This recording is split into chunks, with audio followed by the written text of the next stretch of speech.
ఇప్పుడు అన్న రాష్ట్రంలో కూటమి ప్రభుత్వం వచ్చిన తర్వాత ఎలా ఉందన్న పరిస్థితి? కూటమి ప్రభుత్వం ఎలా ఉంది అన్నది ప్రజలు చూస్తున్నారు.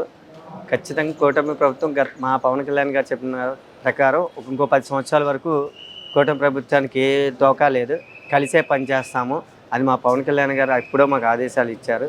ఖచ్చితంగా ప్రజలకు మంచి ఆర్థికంగా సంక్షేమ పథకాలు అందించే విధంగానే కూటమి ప్రభుత్వం పరిపాలన ఉంటుంది. ఆర్థికంగా రాష్ట్రం కూడా ఎదిగే విధంగానే కూటమి ప్రభుత్వం ఉంటుంది. కానీ అటుపక్క ఎవరైతే వైసీపీ నాయకుడు జగన్మోహన్ రెడ్డి గారు అంటున్నారు, ఈ ప్రభుత్వం వచ్చిన సూపర్ 6, సూపర్ 7 పథకాలు ఏం అమలుపరచలేదని చెప్పి అంటున్నారు. నిజంగానే అసలు అమలుపరచలేదు ఒక్క పథకం కూడా? సూపర్ 6 అన్నది ఇచ్చింది కరెక్టే. ఎలక్షన్ల ముందు సూపర్ 6 పథకం కంపల్సరీగా కూటమి ప్రభుత్వం అనౌన్స్మెంట్ చేసింది. ఎప్పుడైనా గవర్నమెంట్ వచ్చిన తర్వాత ఒక మార్పు జరిగే టైంలో ఏమన్నా కొంత టైమ్ ఆఫ్ పీరియడ్ తీసుకున్నప్పుడు ఏమవుతుందంటే ఏ పథకాలు ఇచ్చారో 1 by 1 చేస్తారు, కానీ ఒకేసారి 10వ మెట్టు ఎక్కలేరు ఎవరు. 6 పథకాలు ఒకేసారి అవ్వడానికి ఖజానాలో ఏం డబ్బు లేదు. ఎందుకనంటే ఖజానా మొత్తం అప్పుల పాలు చేసి వెళ్ళిపోయింది వైసీపీ జగన్మోహన్ రెడ్డి గారే, వైఎస్ఆర్ జగన్మోహన్ రెడ్డి గారే చేశారు. ముఖ్యంగా ఏంటంటే నిజంగా ఆయన అభివృద్ధి పథంలో నడిచే ఉంటే, రాష్ట్రాన్ని కనుక అభివృద్ధి పథకంలో నడిచుంటే ఈరోజు కూటమి ప్రభుత్వానికి ప్రజలు అవకాశం ఇచ్చేవాళ్ళు కాదు, ఆయనే ముఖ్యమంత్రిగా ఉండేవాళ్ళు. ఎందుకని అవకాశం ఇచ్చారు? ఆయన పరిపాలన బాగోపోవడం వల్లే కదా ఇచ్చింది. ఆర్థికంగా రాష్ట్రాన్ని పాతాళంలోకి తొక్కేశారు. ఆర్థికంగా ఎదగనివ్వకుండా అప్పులు పాలు చేసి పాతాళంలోకి తొక్కేశారు. సో ఏంటంటే ఆయన ఏదో మాట్లాడాలని మాట్లాడుతున్నారు, కానీ నిజంగా ఆర్థికంగా రాష్ట్రం బాగుంటే ఈరోజు కూటమి ప్రభుత్వం ఇంతకన్నా ఎక్కువ 6 కాదు 12 పథకాలు ఇస్తుంది. ఎనాలిసిస్ చేసుకొని 6 పథకాలని ఎనాలిసిస్ చేసుకొని జనాలకి ఇవ్వగలిగిన పథకాలు ఇద్దాం. అది ఏంటంటే స్టాండర్డ్గా ఇద్దాం అనుకున్నారు.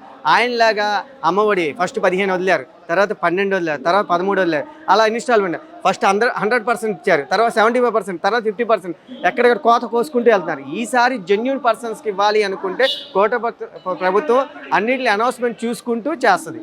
అంటే అన్నీ ఎలా నిజమైన లబ్ధిదారుకి కంపల్సరీగా పథకం అందే విధంగా ప్రణాళిక చేస్తారు. కానీ ఆయన అంటున్నాడు, ఏదైతే గతంలో లోకేష్ గారు కానీ పవన్ కళ్యాణ్ గారు అన్నారు, కాలర్ పట్టుకుని మేము ఇవ్వకపోతే కాలర్ పట్టుకుని అడగమని చెప్పి అడిగారు. ఇప్పుడు కార్యకర్తలు జనసేన కానీ టీడీపీ కార్యకర్తలు జనాలకు వెళ్ళలేని పరిస్థితి, వాళ్ళు ఏం ఇవ్వట్లేదు కాబట్టి ఆ కాలర్ పట్టుకున్న అవసరం ఇప్పుడు బిగిన్ అయింది, ప్రజలు అడుగుతున్నారని చెప్పి అంటున్నారు. నిజంగా ఆ పరిస్థితి ఉందా? అంటే పవన్ కళ్యాణ్ గారు తప్పు చేస్తే కాలర్ పట్టుకుని నన్నైనా క్వశ్చన్ చేయమని అన్న మాట సభలో కంపల్సరీగా చెప్పారండి. అది మాకు గుర్తుంది. ఏ విధంగా పరిపాలన లేదనుకుంటున్నారు? ఇంతవరకు మీరు సినిమాల్లోనే చూశారు, ఒక సీఎం అయితే కనుక ఎలా పరిగెడతారు అన్న విధంగా ఒక డిప్యూటీ సీఎం అలా పరిగెడుతున్నారు. 70 ఏళ్ల చరిత్రలో ఒక గిరిజన ప్రాంతానికి రోడ్లు లేవు. ఇన్నాళ్ళు ఎన్ని గవర్నమెంట్లు వచ్చినాయి? కాంగ్రెస్ గవర్నమెంట్ వచ్చింది, తర్వాత వైసీపీ గవర్నమెంట్, ఏదన్నా గవర్నమెంట్ వచ్చి అలాంటి గిరిజన ప్రాంతాల్లో రోడ్లు వేసిన చరిత్ర ఉందా? లేదు. అంటే పరిపాలన బాగుంది. అయితే ఏంటంటే ఆయన అడ్మినిస్ట్రేషన్ ఏంటి, గవర్నమెంట్ ప్రజలకు ఏ విధంగా ఉపయోగపడమని స్టెప్ బై స్టెప్ చేసుకుంటూ వెళ్తున్నారు. మీకు ఇందాక చెప్పాను, ఒకేసారి ఎవరు అన్నం మొత్తం తినలేరు. ముద్దతో ఒక ముద్ద తిన్నా ఇంకో ముద్ద తింటారు. అలాగే ఒక పని అయ్యాక ఇంకో పని చేస్తారు. అలాగే అభివృద్ధి కూడా అలాగే జరుగుతూ ఉంటుంది. ఇలా చేయట్లేదు అన్నంత మాత్రం అక్కడేం జరగదు. కాలర్ పట్టుకునే స్థితిలో ప్రజలు ఎప్పుడు వస్తారో ఏంటని ముందు చూద్దాం. ఎవరు కాలర్ పట్టుకుంటారో ఎవరు పరిపాలన. ఈరోజు గవర్నమెంట్ వచ్చి 6 నెలలే కంప్లీట్ అయ్యిందండి, ఏమో 1 year అవ్వలేదు. ముందు ఆర్థికంగా ఎలా అభివృద్ధి చేయాలి, ఎలా ఇన్కమ్ సోర్స్ పెంచాలి, ఎలా పక్క దేశాల నుంచి పెట్టుబడులు రావాలని ఆ కార్యాచరణలో చంద్రబాబు నాయుడు గారు ఈ రాష్ట్ర అభివృద్ధి పరంగా ఏ విధంగా నడిపించగలమా అన్నది పవన్ కళ్యాణ్ గారు ఇద్దరు 2 చేతుల మీదుగా చూస్తున్నారండి. కూటమి ప్రభుత్వం అద్భుతమైన పరిపాలన ఇస్తుందని మేము ఆశిస్తాం. కానీ ఇక్కడ ఆయన ఉండగా సంక్షేమ పథకానికి కావాల్సిన సొమ్మంతా ఆయన బ్యాంకుల్లో ఉంది, బటన్ నొక్కలేకపోతుంది గవర్నమెంట్ వచ్చి అంటున్నాడు. నిజంగానే ఎన్ని కోట్లు, ఎన్ని లక్షల కోట్లు బ్యాంకుల్లో ఉంచారో ప్రూఫ్స్ తీసుకొచ్చి చూపించమనండి. అలాగే ఎంత అప్పు చేసి వెళ్ళారో కూడా చూపించమనండి. అది మేము చూపిస్తాము. వీళ్ళు ఎంత డబ్బు దాసి వెళ్ళారో చూపించమని, వాళ్ళు ఎంత అప్పులు పాలు చేశాడో అన్నది మేము చూపిస్తాం. ఎంత అప్పులు పాలు అయ్యారో మేము చూపిస్తాం. అదే చూసుకుంటే ఇప్పుడు ఏదైతే వల్లభనేని వంశీ విషయంలో అన్యాయం అక్రమం చేసి అరెస్ట్ చేస్తున్నారు మా కార్యకర్తలు కానీ నాయకులు కానీ అంటున్నారు. నిజంగానే ఆ పరిస్థితి ఉందా అక్కడ? అన్యాయం అక్రమం ఎందుకు చేస్తారండి? ఒక ఎలిగేషన్ వచ్చిందంటే మేము తప్పుడు ఎలిగేషన్ చేస్తే నువ్వు నిరూపించుకో, కోర్టులో నిరూపించుకుంటావో, లేకపోతే ఎలిగేషన్ ఎక్కడ జరిగిందో అక్కడ నిరూపించుకో, నేను నిరూపించుకో. అంతేగాని తప్పుడే ఎలిగేషన్ చేయాల్సిన అవసరం ఏం లేదు. మీరు కొండలను ఎలా తవ్వారో, ఏం చేశారో మొత్తం మీరు మీ నియోజకవర్గంలోకి వెళ్ళి చూస్తే అర్థమైపోతుంది. ప్రజలు ఎంత ఆర్థికంగా ఇబ్బంది పడ్డారో, మీ వల్ల ఎంత నష్టపోయారో అన్నది ప్రజలు చూసి మీ మీద పెట్టిన కేసులన్నీ కనుక మేము ఆరోపణలే అనుకుంటే మీరు నిరూపించుకోండి. మేము జెన్యున్గా ఉన్నాము, మా మీద పెట్టిన కేసులని మీరు నిరూపించుకోండి, కోర్టుకి వెళ్ళండి, నిరూపించుకోండి. ఊరికే ఎవరు పని పాట లేకుండా ఎవరిని కెలకరు. అలా అయితే మీ 151 ఎమ్మెల్యేల మీద కేసు పెట్టాలి కదా, 151 ఎమ్మెల్యేల మీదకి వెళ్ళాలి కదా. కొంతమంది మీదకి ఎందుకు వెళ్తున్నారు? మీరంతా కబ్జాలు ఇవన్నీ చేశారు కాబట్టే గవర్నమెంట్ సర్వే చేసి మీరు ఎవరెవరు ఎక్కడెక్కడ దోచుకున్నారు, ప్రజల ఆస్తులు కానీ గవర్నమెంట్ ఆస్తులు ఎలా దోచుకున్నారు చూసుకొని ఈరోజు గవర్నమెంట్ ఒక కార్యాచరణతో అందరినీ పట్టుకుంటుంది. అంటే ఇక్కడ వాళ్ళ మిస్సెస్ కూడా అంటుంది, మేము గతంలో తప్పులు చేసాం, మమ్మల్ని క్షమించండి అని చెప్పి వాళ్ళ భార్య అడుగుతుంది.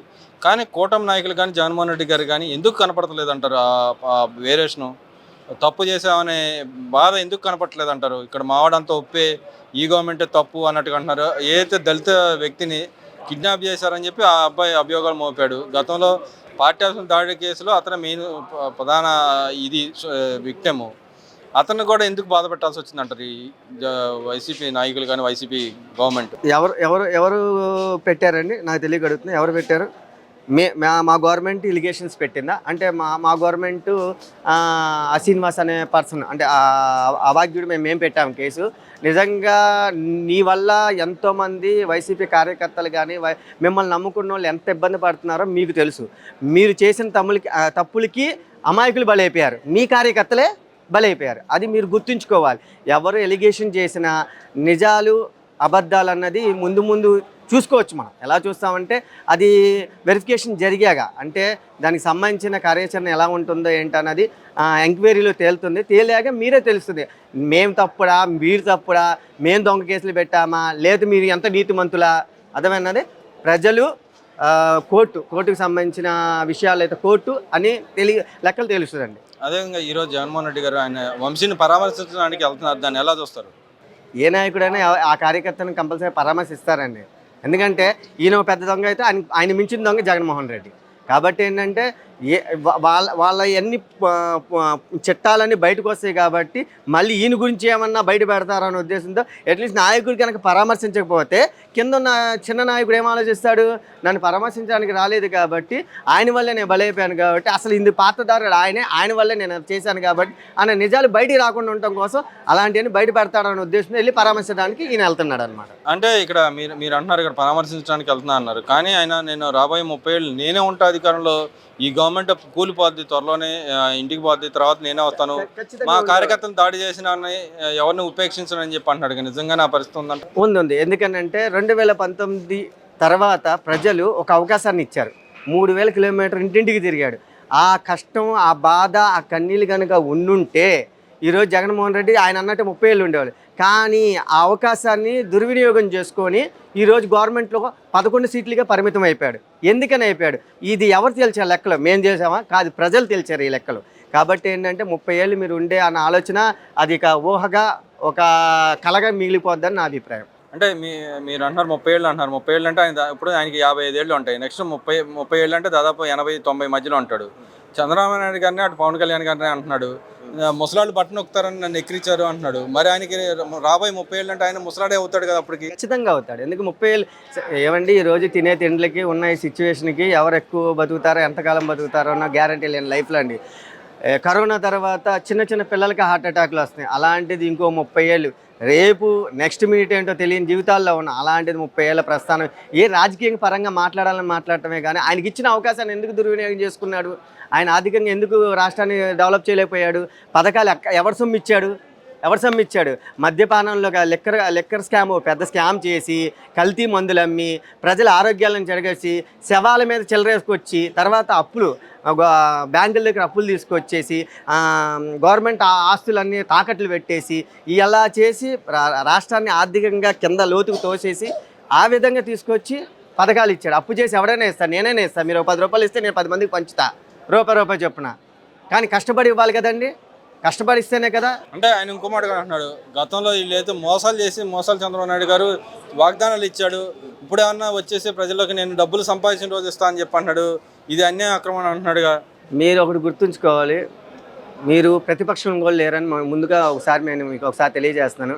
ప్రతిపక్షంలో ఉండాలి అనుకుంటే మినిమం 10%, అంటే 170 సీట్లకి 18 సీట్లన్నా మీరు గెలిచి ప్రతిపక్షంలో ఉండాలి. ఈరోజు మీరు అసెంబ్లీలో ప్రతిపక్షం కూడా లేని పరిస్థితిలో ఉన్నారు.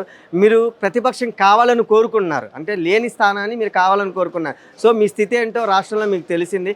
ఖచ్చితంగా ఒకటి గుర్తుంచుకోండి, మీ పరిపాలన బాగోలేదు కాబట్టి ప్రజలు అవకాశం ఇచ్చారు. ఎవరు ఎంతమంది ఎన్ని అనుకున్నా పవన్ కళ్యాణ్ గారు, చంద్రబాబు నాయుడు గారు, అలాగే బీజేపీ నాయకులు, కూటమి ప్రభుత్వం ఈ రాష్ట్రాన్ని అభివృద్ధి పరంగా నడిపిస్తుందని మేము మనవి చేసుకున్నాం. మీరు ఎన్ని ఆరోపణలు చేసినా అవన్నీ రాజకీయ పరంగా మాట్లాడడం కానీ ప్రాక్టికల్గా పనికిరావు.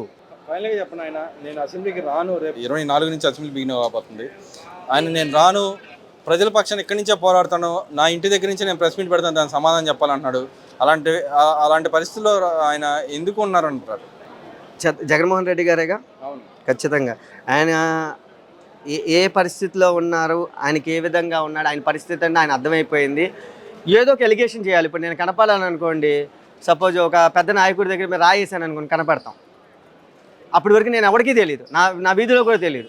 అలాంటి ఈరోజు జగన్మోహన్ రెడ్డి స్టేట్ సీఎంగా చేసి ఓడిపోయి ప్రతిపక్షం కూడా లేకుండా పోయాడు కాబట్టి మళ్ళీ ఆయన ప్రజల్లోకి రావాలంటే ఏదో ఒక ఎలిగేషన్ చేయాలి.